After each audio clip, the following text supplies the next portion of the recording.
6 मई साल 2022 समय सुबह के करीब 5 बजे ईडी की टीमों ने देश भर में 11 ठिकानों पर छापा मारा। कार्रवाई का केंद्र रहा झारखंड। छापेमारी में एक घर से नोटों का ऐसा अंबार मिला कि उन्हें हाथों से गिना नहीं जा सका। बैंक से नोट गिनने की मशीनें मंगवानी पड़ी। इसके बावजूद गिनती घंटों तक खत्म नहीं होती है। जब्ती का अंतिम आंकड़ा पहुंचता है 19 करोड़ 76 लाख रुपए का। यह घर था झारखंड की एक फायर ब्रांड आईएएस अधिकारी के सीए का।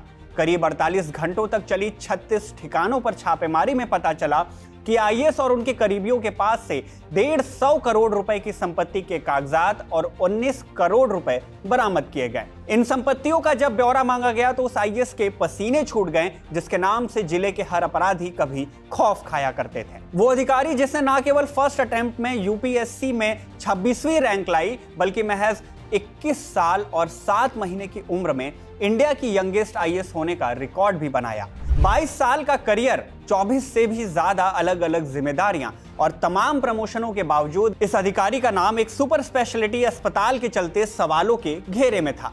हम बात कर रहे हैं आईएएस पूजा सिंघल की। ये सारे सवाल एक वक्त पूजा को जेल भी ले गए जहां उन्होंने 28 महीने का वक्त काटा, लेकिन जमानत हुई और वो बाहर भी आती हैं और उसी रुतबे के साथ फिर से एक सरकारी पद पर बहाल हो जाती हैं। नमस्ते, मेरा नाम है शुभम और आप देख रहे हैं खबर गांव। आज की इस वीडियो में हम आपको बताएंगे कहानी पूजा सिंघल की।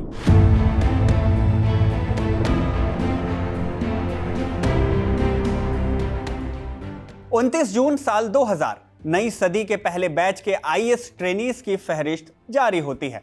26वीं रैंक पर नाम आता है पूजा सिंघल का। उसी दिन अखबारों से लेकर पूरी मीडिया में एक सुर्खी भी बनती है। भारत को मिली देश की यंगेस्ट आईएएस ऑफिसर। 21 साल की उम्र में यूपीएससी क्रैक करने के लिए लिम्का बुक ऑफ रिकॉर्ड्स में भी नाम दर्ज हुआ और पहले ही अटेम्प्ट में यूपीएससी क्रैक करने की खुशी मिली सो अलग। जाहिर है पूजा को अपने करियर की शुरुआत में ही इतना अच्छा मीडिया कवरेज मिला। उन्हें लगा कि लंबी मेहनत का फल मिला है। ये बात भी सही रही। 7 जुलाई 1978 को देहरादून में जन्मी पूजा बचपन से ही एक टॉपर स्टूडेंट थी। एकेडमिक्स में हमेशा अव्वल रही। गढ़वाल यूनिवर्सिटी से अच्छे नंबरों के साथ बिजनेस मैनेजमेंट की डिग्री भी ली। 1999 में पहली ही बार यूपीएससी का एग्जाम दिया और क्रैक भी किया। इस तरह पूजा साल 2000 बैच की आईएएस हो गई। कार्डर मिला झारखंड। पहली पोस्टिंग झारखंड के हजारीबाग में एसडीओ की। नौकरी की शुरुआत में पूजा की छवि एक तेज तर्रार दबंग अफसर की थी। स्कूली बच्चों को फ्री में दी जाने वाली किताबों की अवैध बिक्री का भांडाफोड़ किया तो उन्हें तारीफ भी मिली। एक तरफ करियर उड़ान भर रहा था लेकिन जाती जिंदगी में उनकी चुनौतियां कम नहीं हो रही थी।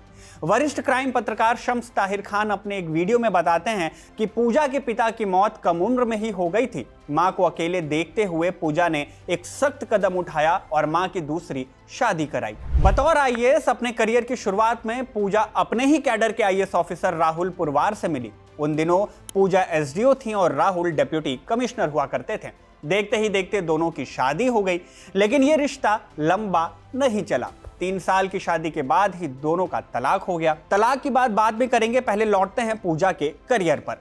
पूजा सिंघल का नाम आप गूगल करेंगे तो आपको ढेर सारी खबरें मिलेंगी। इनमें सबसे दिलचस्प है पूजा सिंघल का जहर कांड। नवंबर 2007 में जब पूजा चतरा में डीएम थी तब एक दिन अचानक इनके फोन से कई आईएएस और आईपीएस अधिकारियों को होश उड़ाने वाले मैसेजेस भेजे गए। अगले दिन खबर मिली कि नक्सलियों ने जहरीली सुई से पूजा सिंघल पर हमला कर दिया। हालत इतनी खराब हो गई कि उन्हें अस्पताल में भर्ती कराना पड़ा।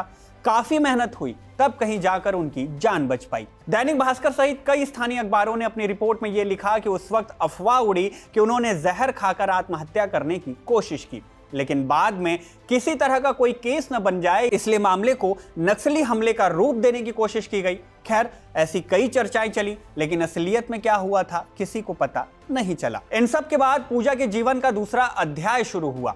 राहुल से तलाक के बाद पूजा अभिषेक झा उस बिट्टू से मिली फेसबुक पर। वो ऑस्ट्रेलिया के कस्टम विभाग में काम करते थे।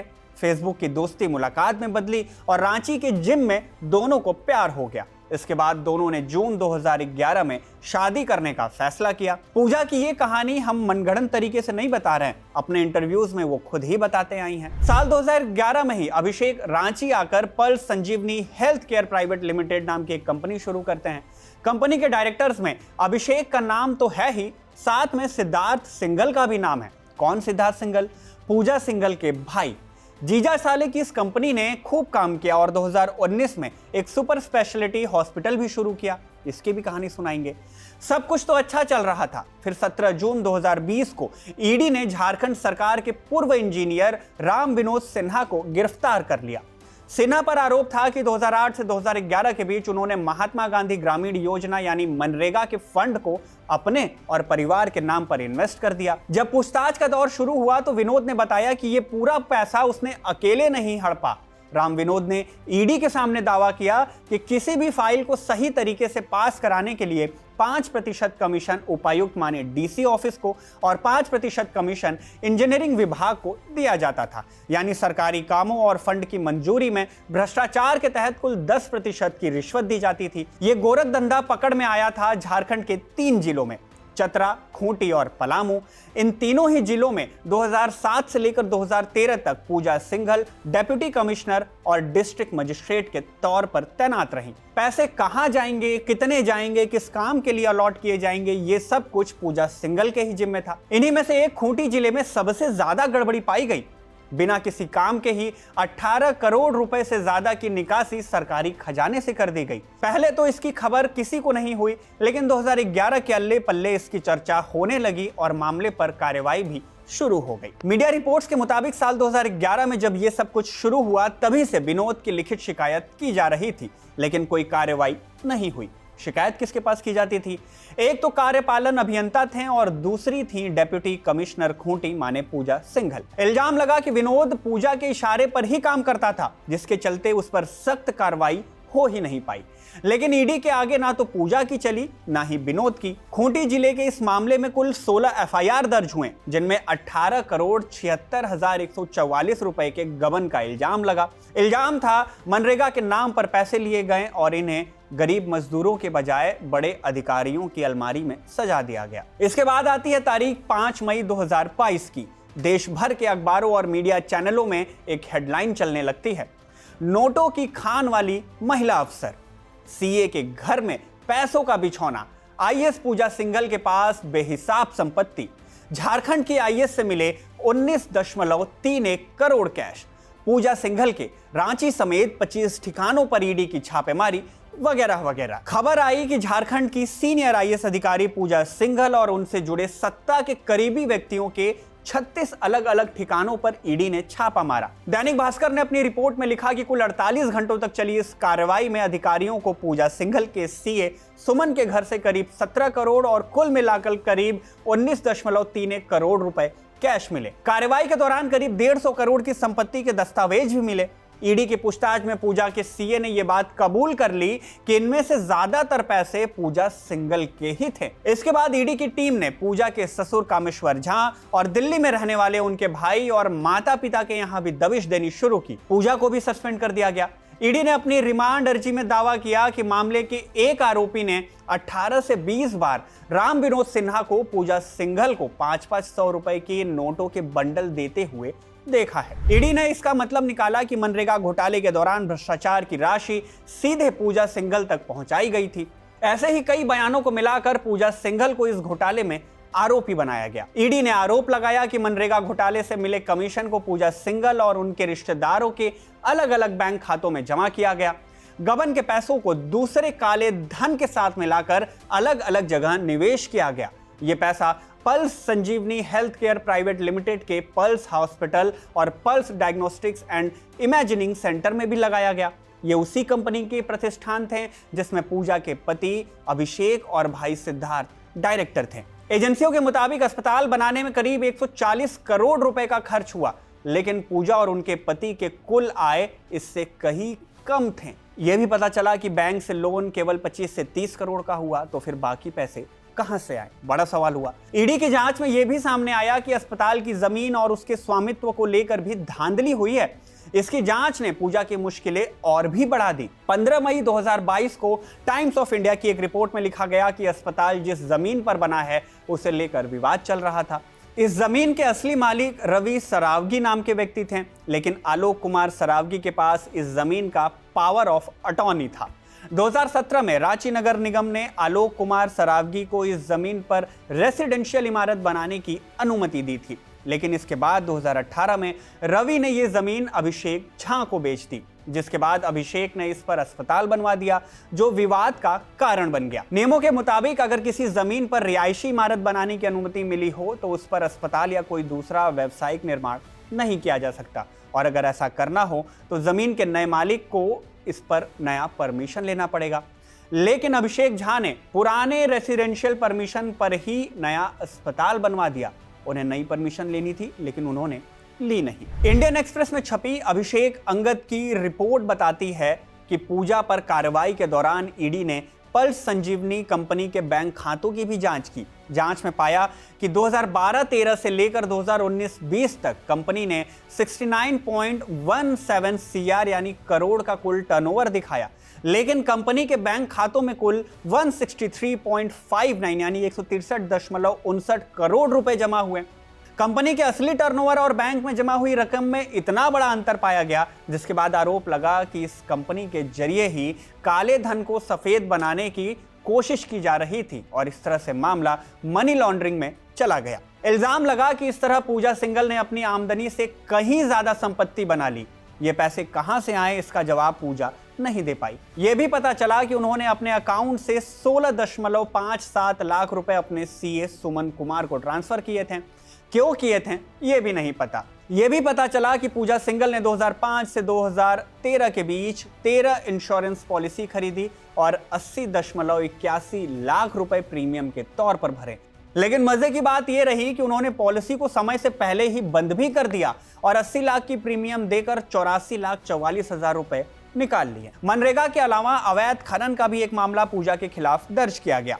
ईडी ने अपनी जांच में पाया कि पलामू जिले में डिप्टी कमिश्नर रहते हुए पूजा सिंघल ने करीब 83 एकड़ जंगल भूमि को निजी कंपनी को खनन के लिए ट्रांसफर कर दिया। ये कठौतिया कोल माइन से जुड़ा मामला था, जिसे लेकर कई बार विधानसभा में सवाल उठते रहे। इस पूरे मामले में पूजा पर भी गंभीर आरोप लगाए गए। ऐसे ही और भी कई आरोप थे, जिसके बाद पूजा सिंघल सहित कुल 7 आरोपियों के खिलाफ ईडी ने 200 पन्नों की चार्जशीट दाखिल की। 11 मई को पूजा सिंघल को मनी लॉन्ड्रिंग के मामले में पीएमएलए एक्ट के तहत गिरफ्तार कर जेल भेज दिया गया। गिरफ्तारी के अगले ही दिन यानी 12 मई 2022 को पूजा सिंघल को सस्पेंड भी कर दिया गया। हिंदुस्तान टाइम्स में छपी अनिरुद्ध धर की रिपोर्ट में बताया गया कि ईडी ने निलंबित आईएएस अधिकारी पूजा सिंघल की 82.77 करोड़ रुपए की संपत्तियां अस्थायी रूप से जब्त की। आरोप लगा कि शुरुआत में मनरेगा घोटाले से पैसा बनाया गया था। बाद में पूजा सिंघल ने इस काले धन को अपने दूसरे भ्रष्ट तरीकों से कमाए हुए पैसों के साथ मिला दिया। इस पैसे को निवेश के तौर पर इस्तेमाल किया गया, जिससे ज्यादा पैसा कमाया गया। कुछ वैध तरीके थे तो कुछ गैर कानूनी भी थे। जांच एजेंसियों का कहना है कि जिन जायदादों और संपत्तियों में ये पैसा लगाया गया, उसका असली स्रोत गैर कानूनी कमाई थी। इसलिए इन पैसों को अपराध की कमाई माने प्रोसीड्स ऑफ क्राइम माना गया। जब छापे पर छापे पड़ने लगे, मीडिया ने पूजा के जीवन को भी खंगालना शुरू किया। इस तरह गॉसिपिंग भी न्यूज में आने लगी। अखबारों में लिखा गया कि पूजा चकाचौंध भरा जीवन जीना चाहती थी, पसंद करती थी और महंगी महंगी पार्टियां देती रहती थी।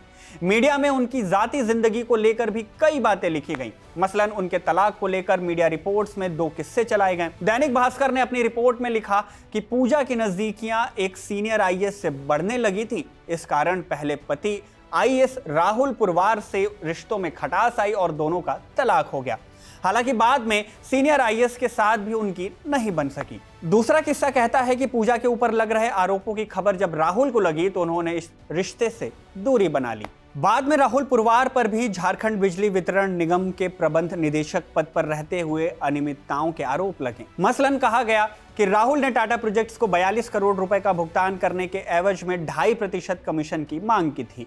विभागीय जांच में यह बात भी पुख्ता हो गई कि इन्होंने फाइल रोक दी थी। इसके बाद सरकार ने राहुल को जवाब तलब किया और निदेशक के पद से भी हटा दिया। खैर, हम पूजा सिंघल पर वापस लौटते हैं। आरोपों की लिस्ट लंबी होने के बाद पूजा पर पीएमएलए एक्ट के तहत मनी लॉन्ड्रिंग का मामला कायम हुआ। गिरफ्तारी और रिमांड के बाद जेल हुई, लेकिन 30 महीने और 3 हफ्तों की कैद के बाद पूजा को 7 दिसंबर 2024 को पीएमएलए कोर्ट ने जमानत दे दी। शर्त रखी गई पासपोर्ट जमा कराने की और 2 लाख रुपए का निजी मुचलका देने की। अब यहां सवाल उठता है कि इतनी बड़ी धांधली के बाद जमानत कैसे मिली। दरअसल पूजा सिंघल को नए कानून बीएनएस का फायदा मिला। कैसे? ऐसे कि भारतीय न्याय संहिता की धारा 479 के तहत अगर कोई आरोपी लंबे समय से जेल में है और उसकी जेल की बिताई गई अवधि उस मामले में दी जाने वाली अधिकतम सजा की 1/3 हो गई है तो उसे जमानत मिल सकती है। पूजा सिंघल ने इस कानून का ही हवाला देते हुए जेल से एक पत्र लिखा जिसमें उन्होंने बताया कि वो पहले ही काफी समय जेल में बिता चुकी हैं। इस आधार पर अदालत ने उनकी याचिका पर सुनवाई की और उन्हें जमानत दे दी गई। इसके बाद झारखंड सरकार ने पूजा को निलंबन से भी मुक्त कर दिया, माने उनके सस्पेंशन को खत्म कर दिया गया।